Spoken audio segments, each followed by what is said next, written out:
आप जब भी किताब खोलो बस आपके दिमाग में एक ही बात घुसी होनी चाहिए, मुझे ना बनानी है, मुझे ये एग्जाम क्लियर करना है तो क्लियर करना है। यदि आपने गोल डिसाइड कर लिया तो उस गोल तक वाली हर एक चीज में इंटरेस्ट आएगा। Hello everyone, welcome back to our channel. तो इस वीडियो में हम बात करेंगे किसी भी चीज या फिर किसी भी टॉपिक को हम लंबे समय तक याद कैसे रखें। जैसा कि आप वीडियो के थंबनेल में देखकर ही समझ चुके थे कि हम इस वीडियो में क्या बताने वाले हैं।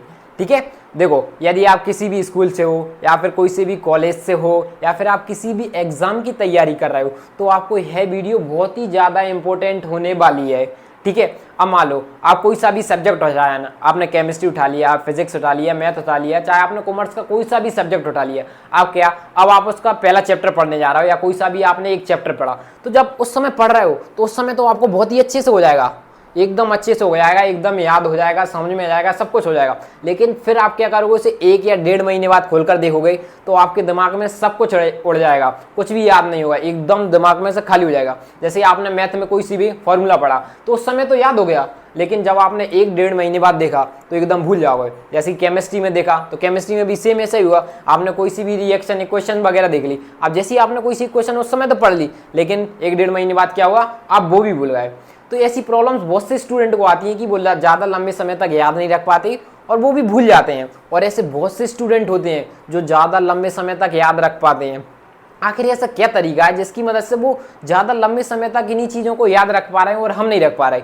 वो कुछ तरीकों को, कुछ मेथड्स को फॉलो करते हैं जिसकी वजह से वो क्या करते हैं, ज़्यादा लंबे समय तक याद रख पाते हैं। ऐसे ही मैं आपको 3 मेथड बताऊंगा या फिर 3 तरीके बताऊंगा जिससे आप भी लंबे समय तक याद रख सकते हो, क्योंकि जो लंबे समय तक स्टूडेंट याद रख पा रहे हैं वो भी इन्हीं 3 तरीकों को फॉलो करते हैं। तो सबसे पहला पॉइंट आता है इंटरेस्ट होना चाहिए किसी भी सब्जेक्ट में। पहला कारण है इंटरेस्ट। किसी भी सब्जेक्ट को पढ़ते समय आपको इंटरेस्ट आना चाहिए, तभी आप उसे लंबे समय तक याद रख सकते हो। मैं आपको एग्जांपल के थ्रू समझाता हूं कि आप किसी भी टॉपिक से चैप्टर को लंबे समय तक याद किस तरीके से रख सकते हो। देखो, जब आप कोई सी भी मूवी देखने के लिए जाते हो, ठीक है, जब आप उसे मूवी को देखते हो तो उस समय आपके दिमाग में उसका एक एक सीन, एक एक डायलॉग आपके दिमाग में बैठ जाता है। जब आप अपने किसी फ्रेंड्स या रिलेटिव के साथ डिस्कस करते हो तो उस समय आप उस सीन का एक एक डायलॉग, एक एक सीन, इसका नेम क्या था, इसने क्या डायलॉग बोला, उसका रोल क्या था, तो आप एक एक चीज़ एक्सप्लेन कर रहे हो क्योंकि आपने उसे बैठकर पूरी मूवी देखी है। अब जैसे ही मैं आपको एक एग्जाम्पल लेता हूँ, ठीक है, अब जैसे ही मैं मूवी का नेम लूंगा तो आपको उसको कैरेक्टर्स नेम वगैरह याद आने लगे। मैंने मूवी के नाम बोला शोले, तो आप उनके कैरेक्टर्स के नेम आने लगे। अब मैं जैसे ही डायलॉग बोलूंगा, ठीक है, अब ऐसा ही एक डायलॉग लेते हैं, ठीक है, शोले मूवी का, ठीक है, अब मैंने आपको सारे कैरेक्टर्स के नेम याद आ गए। अब मैंने जैसे ही मूवी का नेम लिया, ठीक है, तो आपको कैरेक्टर याद आ गए।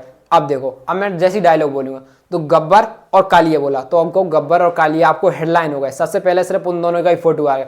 तो गब्बर कालिया से कहता है कि वो कितने आदमी थे, तो कालिया डर डर के कहता है 2 आदमी। तो आपने नेक्स्ट इमेज क्रिएट हो गई। अब इन दोनों की बात चल रही तो आप ये दोनों आपस में, आपके दिमाग में ये दोनों इमेज आने लगी, गब्बर की और कालिया की, कि कहता है वो कितने आदमी थे, तो कालिया कहता है 2 आदमी डर डर के। फिर उसके बाद बोलता है गब्बर 2 आदमी, तो चिल्लाता है सुअर के बच्चों वो 2 थे और तुम 3, फिर भी वापस आ गए खाली हाथ, क्या समझ कर आए, गब्बर शाबाशी देगा।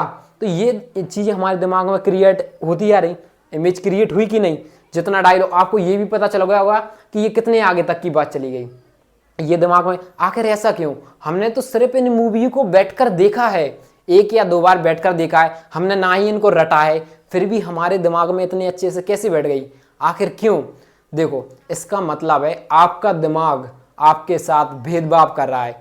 जिस चीज को, देखो, जिस चीज को आप दिन भर रटते रहते हो, जिस चीज को आप दिन भर रटते रहते हो वो भूल जाते हो कि नहीं भूल जाते हो। और आप जिस चीज को रटना नहीं चाहते और जो चीज आपके दिमाग को पसंद आती है वो बहुत लंबे समय तक याद रहती है, उसे हम भूलते नहीं हैं।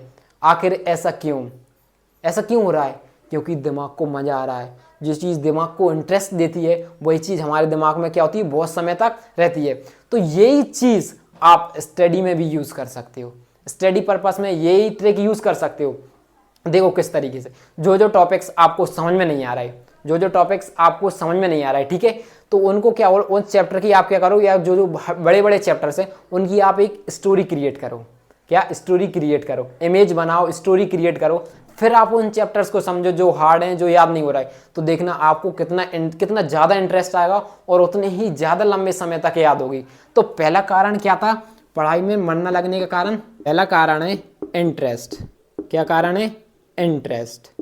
देखो, जब तक आपको इंटरेस्ट नहीं आएगा, जब तक आप किसी भी चीज़ को विजुअलाइज नहीं करते हुए, विजुअलाइज कहने का मतलब है इमेज क्रिएट नहीं करोगे, तो आप इमेज क्रिएट करो अपने दिमाग में, उनकी स्टोरी बनाओ, जिससे आप बड़े बड़े टॉपिक्स को आसानी से याद कर सकते हो। तो इंटरेस्ट हमारा कब आएगा? पहला कारण है इंटरेस्ट, जब हम किसी भी चीज़ को विजुअलाइज करेंगे। विजुअलाइज करने का मतलब है हम अपने दिमाग में इमेज क्रिएट करेंगे। तो पहला पॉइंट निकल के आ गया हमारा विजुअलाइजेशन। ठीक है, अब देखो दूसरा कारण है हमारा पढ़ाई के मटेरियल में इंटरेस्ट क्यों नहीं आता है। तो देखो दूसरा कारण है कि आपने गोल डिसाइड नहीं किया है। क्या? Goal decide. आपने गोल डिसाइड नहीं किया है कि मुझे कितनी परसेंटेज चाहिए। आप गोल डिसाइड करो कि मुझे 90% चाहिए, मुझे ये एग्जाम क्लियर करना, चाहे कोई सा भी एग्जाम क्लियर, तो ये गोल डिसाइड करो। देखो सच बात बताऊंगा, यदि आपने गोल डिसाइड कर लिया, क्या यदि आपने गोल डिसाइड कर लिया, तो उस गोल तक पहुंचाने वाली हर एक एक चीज में इंटरेस्ट आएगा। बस आपको गोल डिसाइड कर लेना है, और एक बार गोल डिसाइड कर लिया उसके बाद पीछे मत हटो, और ना ये सोचो कि और फिर उसके बाद पीछे मुड़ के आपको देखना ही नहीं है। जब भी आप पढ़ने बैठो तो बस आपके दिमाग में एक ही बात घुसी होनी चाहिए कि मुझे 90% बनानी है, मुझे ये एग्जाम क्लियर करना है, तो क्लियर करना है। देखो मैं आपको भी इसका भी एक एग्जाम्पल दे सकता हूँ। देखो जब आपके पेपर एग्जाम पास में आते हैं तो आप अपने आप पढ़ने बैठने लगते हो, बिना मम्मी पापा के कहें आप दिन रात पढ़ते हो। ऐसा क्यों हो रहा है कि आप दिन रात कर रहे हो? उस समय आपके दिमाग ने गोल डिसाइड कर लिया है, मुझे पास होना है, यदि मैं पास नहीं हुआ तो मैं गया। तो उस समय ये आप लेट हो गए, तो आप पहले से ही अपने दिमाग में बात बैठा करो, आप पहले ही गोल बना लो, पहले ही। देखो दिमाग लेट हो चुके हो आप वो सोच तो आप ही रहो कि मैं पास नहीं हुआ, तो वही आपका गोल क्रिएट हो गया, वही दिमाग। तो आप पहले ही सोचो, पहले ही आप पढ़ने बैठो। आप जब भी किताब खोलो बस आपके दिमाग में एक ही बात घुसी होनी चाहिए, मुझे 90% बनानी है, मुझे ये एग्जाम क्लियर करना है तो क्लियर करना है। फिर देखना आपका कितनी स्पीड से इंटरेस्ट बढ़ेगा और आप कितने लंबे समय तक याद रख पाओगे। तो ये था हमारा पहला पॉइंट्स। अब बात करेंगे दूसरे पॉइंट्स की। दूसरे पॉइंट है टीच समवन। ठीक है, दूसरा पॉइंट है टीच समवन। हाँ, हमारा सेकंड मेथड है टीच समवन। तो आप लोगों ने एक महान साइंटिस्ट जिसका नेम था एल्बर्ट आइंस्टीन, इनके बारे में सुना होगा और इनके बारे में पढ़ा होगा। तो इन्होंने एक बात बोली थी। क्या बोली थी? If you can't explain it simply you did not understand it well enough. मतलब कि जो आपने पढ़ा है और भाई आप दूसरों को समझा रहे हो, और जो आपका पढ़ा हुआ दूसरों को समझ नहीं आ रहा है या फिर आप उसे समझा नहीं पा रहे हो, इसका मतलब है कि आपने उसे अच्छे से नहीं पढ़ा है। यदि आप वाकई में चाहते हो कि आपको बहुत ज़्यादा लंबे समय तक किसी भी टॉपिक्स को याद रखना है, तो आपको अच्छे से पढ़ना पड़ेगा और दूसरों को भी अच्छे से समझाना पड़ेगा जिससे उनको समझ में आए। यदि आपका पढ़ाया हुआ दूसरों को समझ में आ रहा है, इसका मतलब है आप उस चीज़ को बहुत लंबे समय तक याद रख सकते हो। मैं तो कहता हूँ आप उसे परमानेंटली याद हो जाएगा आपको। यदि आप फिर भी आप भूल भी जा रहे हो तो मात्र आपको सिर्फ एक नज़र जाएगी उस बुक पर और आपके पूरे दिमाग में वापस इमेजेस क्रिएट हो जाएंगी जितना भी आपने पढ़ा था। मान लो अब आपके पास पढ़ाने के लिए टाइम नहीं है दूसरों को, और या फिर हो सकता है आपके पास कोई रहता नहीं है जिसको आप समझा सको, तो आप एक काम कर सकते हो। क्या करना है? आपको जाकर मिरर के सामने खड़ा हो जाना है और खुद को एक्सप्लेन करना है या फिर खुद को समझाना है। या फिर आप ऐसा कर सकते हो, पेन या पेपर लो, उस पर लिखकर खुद को समझाओ।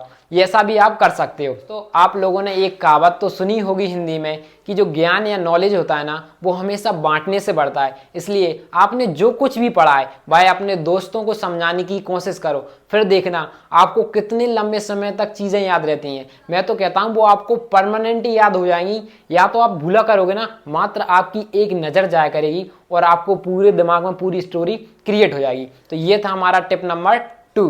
तो अब हम बात करते हैं टिप नंबर 3 की। तो देखो अब हम बात करते हैं टिप नंबर 3। तो हमारी टिप नंबर 3 है revise what ever you study. तो दोस्तों मैं पक्का कह सकता हूँ आप जाने अनजाने में एक बहुत बड़ी मिस्टेक कर देते हो। क्या मिस्टेक कर देते हो? मान लो आज है हमारा डे 1, टुडे, तो आज से ही हमारा स्टार्ट हो जाएगा हमारा डे 1।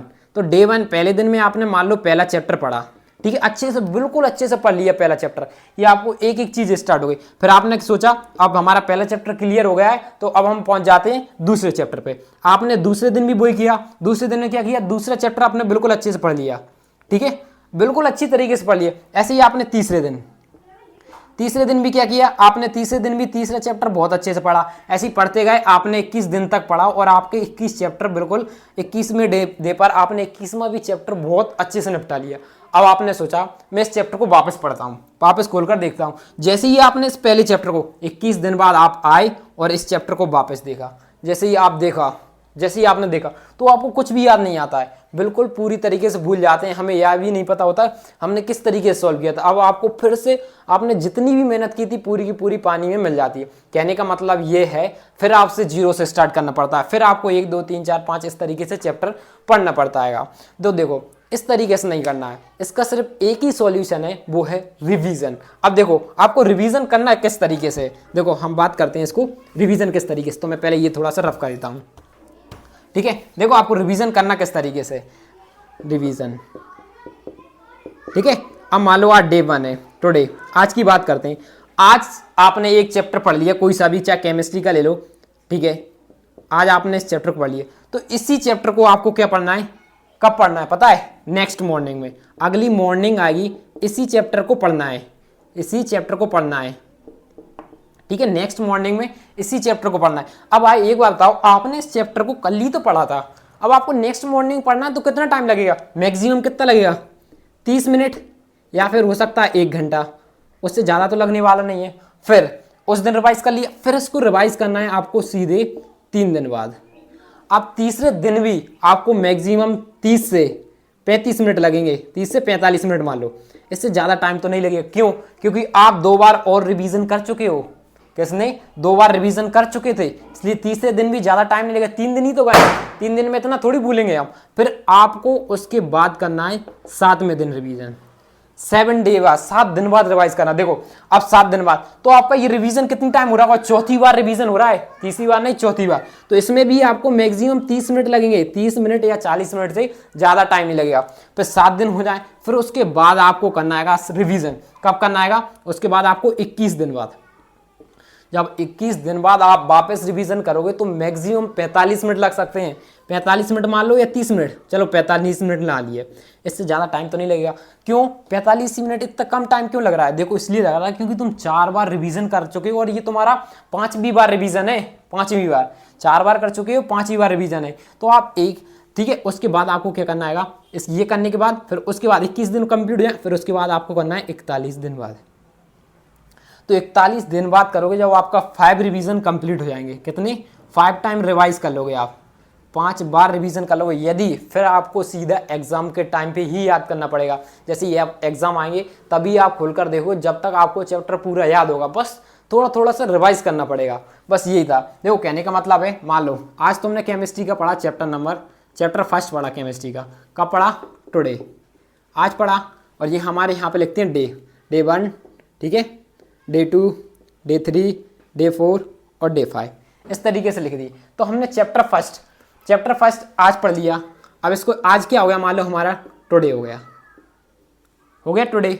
अब इस चैप्टर को आज पढ़ लिया, अब दूसरे दिन की मॉर्निंग में पढ़ना है, मॉर्निंग, ठीक है, यहाँ पे मॉर्निंग डालना, मॉर्निंग में पढ़ना है इसी चैप्टर को। अब इसी चैप्टर को, ये जो चैप्टर चल रहा है ना, अब इसको कब पढ़ना है, अब इसको 3 दिन छोड़ देना है, 1 2 3। अब इसी आपको 6 दिन बाद पढ़ना है, यहाँ पे इस दिन पढ़ेंगे इस चैप्टर को, चैप्टर नंबर 1। फिर उसके बाद नेक्स्ट 7 डेज बाद पढ़ना है, फिर नेक्स्ट 21 डेज बाद पढ़ना है, फिर नेक्स्ट 42 डेज बाद पढ़ना है, इस तरीके से फॉलो करना है। अब देखो बात बराबर है। अब हम देखो 30 मिनट में क्या जाएगा, 30 मिनट में हम आसानी से रिवाइज कर सकते हैं। डेली हमको सिर्फ एक ही चैप्टर रिवाइज करना है, 2 चैप्टर रिवाइज नहीं करना, जो पढ़ा हुआ है उसी को रिवाइज करना है, ठीक है। अब देखो जैसे कि हमारा ये पहला चैप्टर था, तो पहला चैप्टर तो पहले दिन, अब दूसरा चैप्टर था, तो ये हमारा दूसरे दिन, और दूसरे दिन हमको क्या करना पड़ता है, मॉर्निंग में रिवीजन करना पड़ता है। मॉर्निंग के टाइम पे आप हमेशा रिवीजन ही करोगे चैप्टर, ठीक है, नया चैप्टर नहीं पढ़ना है, ठीक है। तो आप इस तरीके से कर लेंगे। अब ये दूसरे दिन से ये चैप्टर, तो नेक्स्ट मॉर्निंग में ये क्या हो जाएगा, रिवीजन का टाइम हो जाएगा। नेक्स्ट मॉर्निंग में इसको रिवाइज करना है, तो यहाँ से हमारा तीसरा चैप्टर शुरू हो जाएगा, फिर इसको रिवीजन करना आएगा, यहाँ पे इसको रिवीजन, फिर इस तरीके से यहाँ पे चैप्टर नंबर 4, फिर चैप्टर नंबर 4 को यहाँ पे रिवीजन। तो ये थी हमारी 3 टिप्स जिससे आप बहुत लंबे समय तक अपने टॉपिक्स को याद रख सकते हो और एग्जाम के टाइम पे आप इजीली लिखकर आ सकते हो। तो यही थी हमारी 3 टिप्स। यदि आपको वीडियो अच्छी लगी हो तो लाइक कीजिए, सब्सक्राइब कीजिए और ज़्यादा से ज़्यादा अपने दोस्तों को शेयर कीजिए। Thank you for watching. तो मिलते हैं आपको नेक्स्ट वीडियो में।